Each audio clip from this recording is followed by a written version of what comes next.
Israel wants to attack this country. Netanyahu he has been obsessed with Iran for 20, 25 years or more. And so are many of the people around him. And they've had their way in places like, in these neighboring weak countries. They've attacked them again and again, but they've never attacked Iran. And they provoked Iran. There was an attack on the consulate, but no real anything like a full-scale assault attack on Iran. And why is that? It's just, again, Iran can fight back. I think that's what Trump was told. I mean, he was told by various analysts, generals in the Pentagon, and say, look, you do this, yeah, we can inflict some real damage on them, but they can inflict serious damage on us. And they can really hurt us. And this is not going to be popular. It's not going to play well with your base. And I think maybe he understood that. Can you explain how they can inflict damage on us? Pretend that you are the one convincing Trump. You said that there's going to be horrific consequences. What are the horrific consequences if we do an attack? Yeah.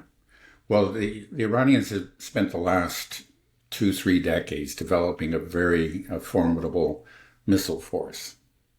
Again, this is the new technology that we're seeing. The old technology is ships on the water and tanks and so forth. The new technology is drones and missiles. I think that's obviously oversimplifying it, but they have put a lot of resources into doing this, and they've also put a lot of resources into hiding these assets that they have underground. Iran is a large country; much of it is mountainous, and they've hollowed out some of these mountains. They have underground bases, missile bases, and tunnels where the missiles can be transported from one launch site to another, but completely underground in a manner that's completely undetectable, by an enemy. So they have this huge missile force. And what can they do with this missile force? Well, the U.S., because of its, war in Iraq and its kind of imperial ambitions in the Middle East, has a number of bases very, very close to Iran, in the Persian Gulf, right across from Iran. There's something that's, again, within range of some of their short-range missiles. And then they have bases throughout Iraq. And, one of these bases was attacked, of course, by the Iranians after the assassination of Soleimani. And they forewarned the U.S. So it was clear that they were not trying to inflict casualties. They were making a demonstration. They were proving a point. And they proved that point very effectively. They struck that base with great precision. They hit some empty buildings, which they knew to be empty. And meanwhile, the American soldiers were, in their bunkers. They knew what was going to happen, and they, frankly, what could they do? They were just, they were defenseless. This is the Iranians can rain down missiles on any one of these bases, and just destroy them. They're all very well, in easy range of their missiles. And then there's the ships. The naval vessels, if they get anywhere close to Iran, Iran has the ability to sink those ships with the same missile force. In fact, I've heard it said more than once that the Iranians, when they see that there's let's say an American aircraft carrier on the Arabian Sea, not far from the coast of Iran, they don't worry. Because they know that if the Americans are really contemplating an attack, they pull their ships away. And, they try to go far out at sea because they know how vulnerable they are. So we even saw this with the Houthis, again, who are really, are much, much weaker and have much less of a missile force at their disposal than the Iranians do. Yet the American fleet has been forced to go up to the northern end of the Red Sea, just to be safe. So, they know they're vulnerable to them. The ships are vulnerable, the bases are vulnerable, and Israel itself is vulnerable. Okay, but that's just part of it. Okay, these are military targets. There are also many economic targets. There's a large percentage, what is it? 20% of, I can't, right now the figure escapes me, but a large percentage of the world's oil passed through the Strait of Hormuz, which is a very narrow strait. Right. And Iran could very easily mine that strait or just sink a large tanker in the middle of it. And that would prevent, the export of oil from the Persian Gulf. We're talking about um, Qatar, Iraq, United Arab Emirates, and some of the Saudi production as well. This is a lot of oil that we're talking about that will just be pulled off of the world markets. And they can do that. They can destroy the refineries. Again, these are within easy range. And you can wreck the world economy. Now, I think they would be reluctant to take those steps, but if their back's against the wall, if it becomes existential for them, that's something they would do, and we understand that. We know that they have that ability. So it's not quite the Samson option that Israel has when I'm speaking about their nuclear capabilities that they threaten to use if it looks like they're going to lose a war. But it's almost like it. I mean, they can press the button and they can just cause the global economy to implode. And that's over and above all the damage that they can do to these various military targets in the region. So I'm just saying, why do we hear again and again every few years, there's talk about attacking Iran. We get very, very close to it. And then every president, the last one was Biden. He actually thought about it carefully. We don't know really if it was Biden, but, at least his advisors, the people who are actually running the government, Jake Sullivan and Tony Blinken probably. And they thought about it, but they pulled back too. And I think it's always the same thing. It's just like,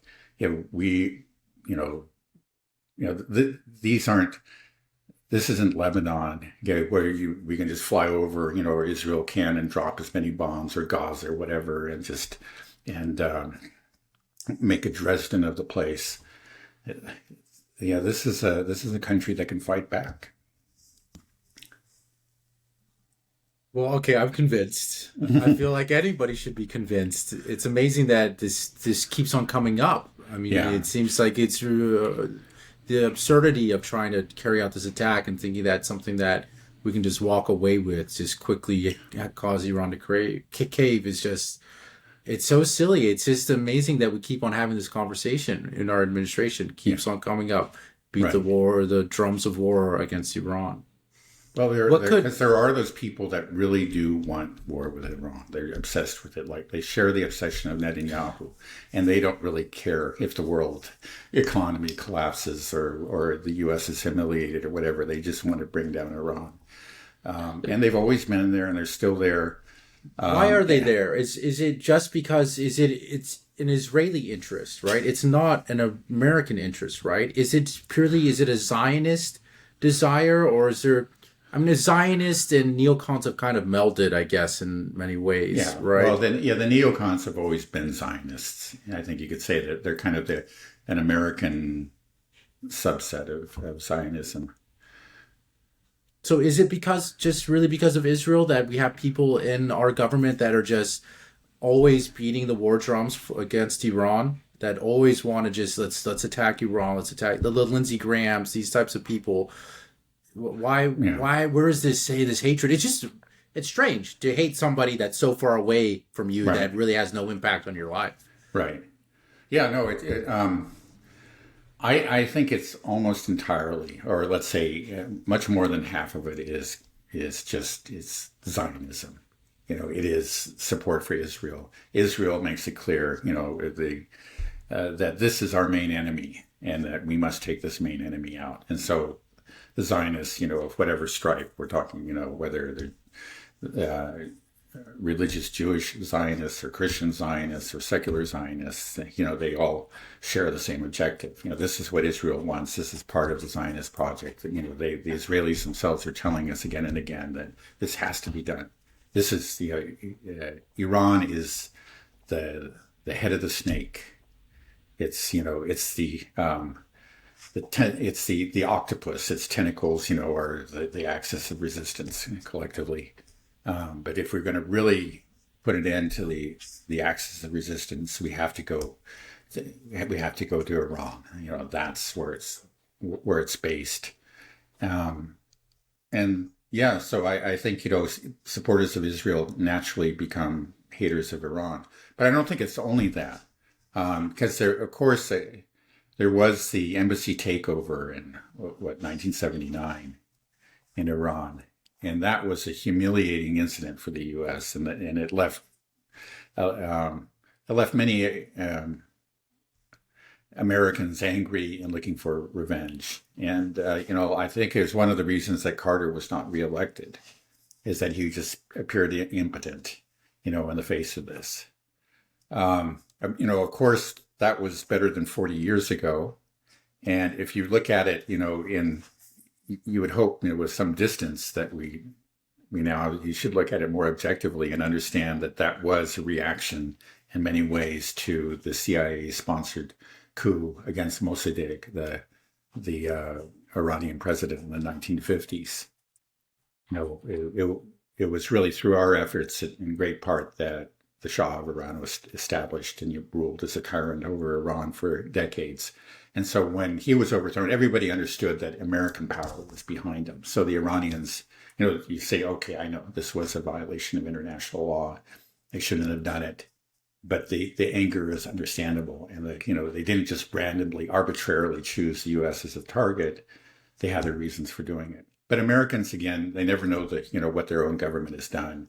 And they were outraged. And with some justification. I remember, the anger back then. I was just in high school, but I just remember it was a very big event. It was something that the whole country was fixated on for a long time. So I think that's part of it. It's just that there was that humiliation. But it's hard to justify after more than 40 years. And it's even harder to justify when you consider the historical context. Right. I don't hear too many people bringing that up anymore because it has been so long ago. When the U.S. government is trying to sell this war to the American people, how are they selling it? Are they selling it just by saying that, well, we got to do this to protect Iran? Is that the main reason? Israel. Oh, Israel. I'm sorry. Right. We have to do this to protect Israel? Is that? Yeah. What else can you say? They say things like Iran is the number one sponsor of terror, which is just absurd. It's just not true. And it really doesn't make sense at all in terms of our own national interests. It really does not. The larger Shia-Sunni war, which thank God appears to be coming to an end, but not entirely. And we saw it again in Syria and in Lebanon. In that Sunni-Shia war, we ended up, Iran, Iran is Shia. The Iranians are Shia. They would be our natural allies because the terrorists, the ones, the Bin Laden and his people, and the sponsors of all the major terrorist attacks against the U.S. and Europe are Sunni.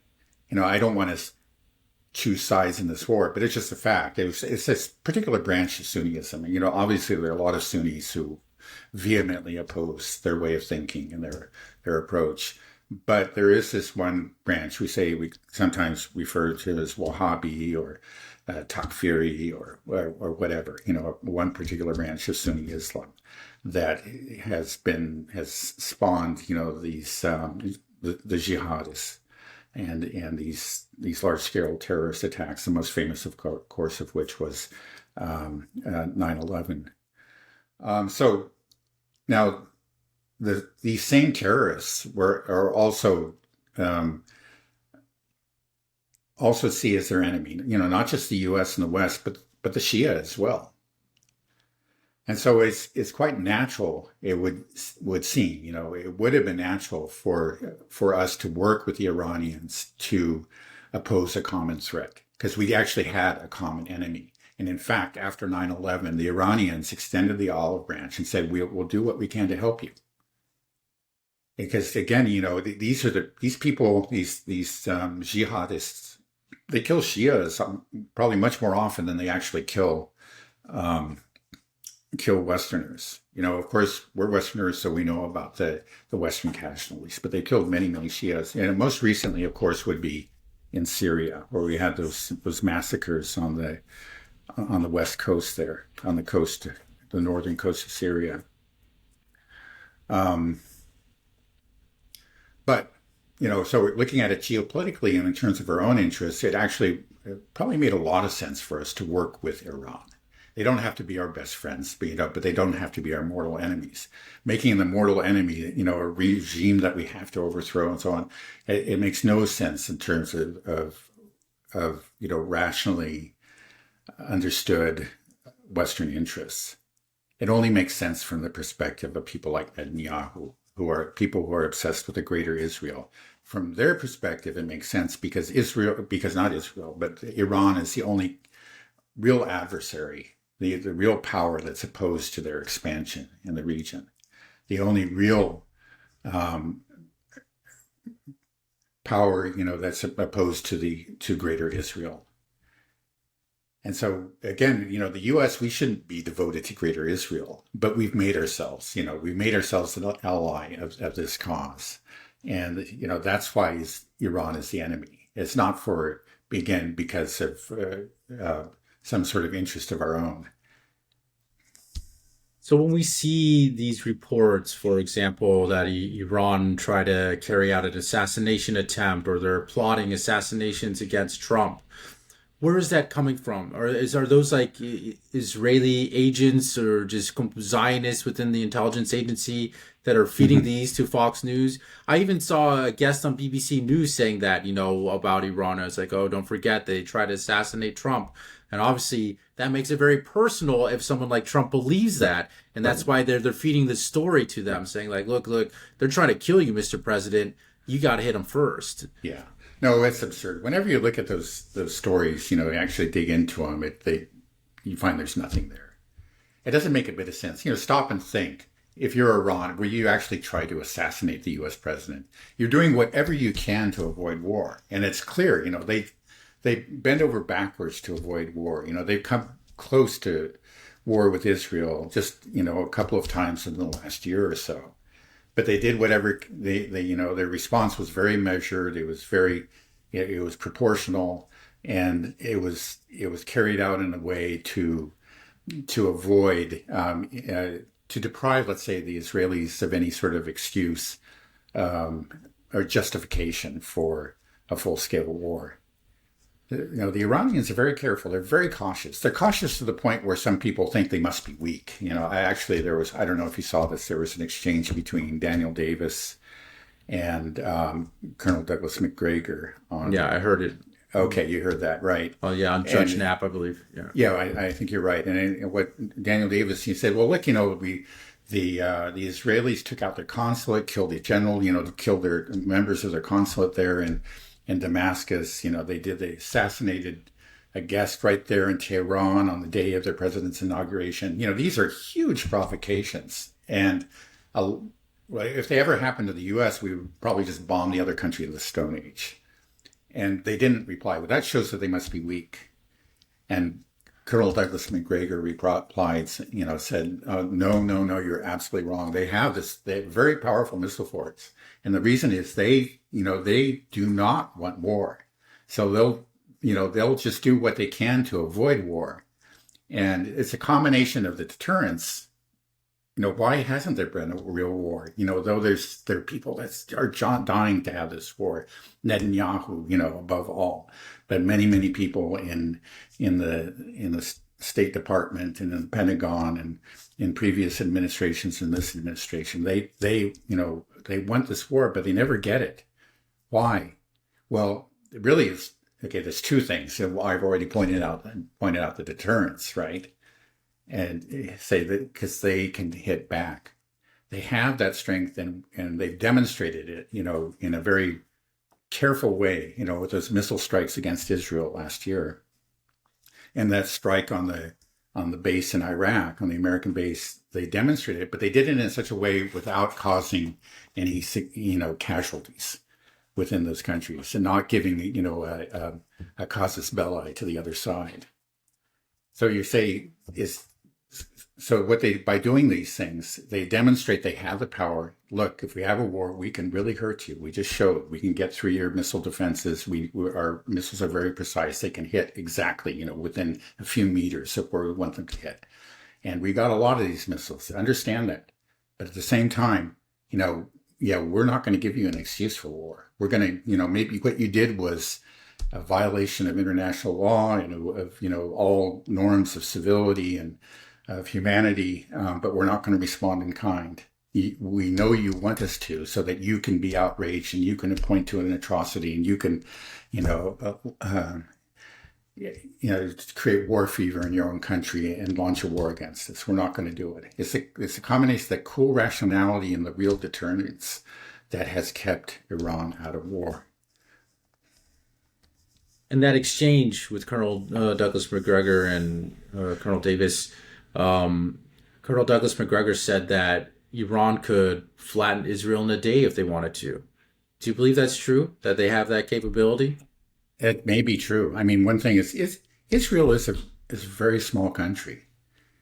And so and Iran is a very large country. So we're talking about, okay, Israel has let's say a Jewish population of 8 million? I think that's what it is.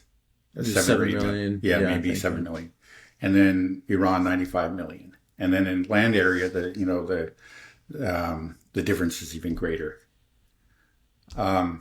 So like even, just the fact that Iran is so large, they can spread their assets, throughout the country in the different, mountainous areas and underground. There's just no way that you can obviously you can find some of them and cause some damage, but you just can't take it out. But Israel's a lot smaller. I mean, they only have a few bases, and I think Iran could just take them out, or they could take out their, a port or whatever, and sever the main economic link that Israel has to the rest of the world. Maybe they could flatten the whole country, like Douglas McGregor says, but they wouldn't need to do that. I mean, they could target, let's say, port and some military bases, and just really render Israel defenseless. Now, there's been all this talk about how Iran is defenseless. Well, if that were really true, would Donald Trump have reached the conclusion that he reached? I still see this. It's like, it's just repeated. There are these, because of the Israeli attacks last year, that essentially their air defense system is eviscerated. They're just completely naked. They're defenseless. If that were really true, then why aren't we doing anything? Why isn't Israel doing anything? If they really were defenseless, Israel never shows any hesitation to attack, its adversaries. It never shows it. But why are defenseless? They? Yes, exactly. Exactly. They're really tough when it comes to the defenseless adversaries, right? They just bomb them, 24 hours a day. But they're not trying with Iran. They're just working really hard to try to get the U.S. into it. And so I think it just shows, that whole story about Iran being defenseless. That's something that's being fed to people to convince them. It's just part of this campaign to get the U.S. involved. But there are real military analysts in places like the Pentagon who really know what's going on. And they say, don't listen to those, Mr. Trump, Mr. President. They say the truth is that they can really, really hurt us. And, so I advise against this. If you do this, there are going to be all the consequences that we talked about. I mean, that's the reality. That's why Iran hasn't been attacked. And I hope to God, that that's the way things will remain. It just, we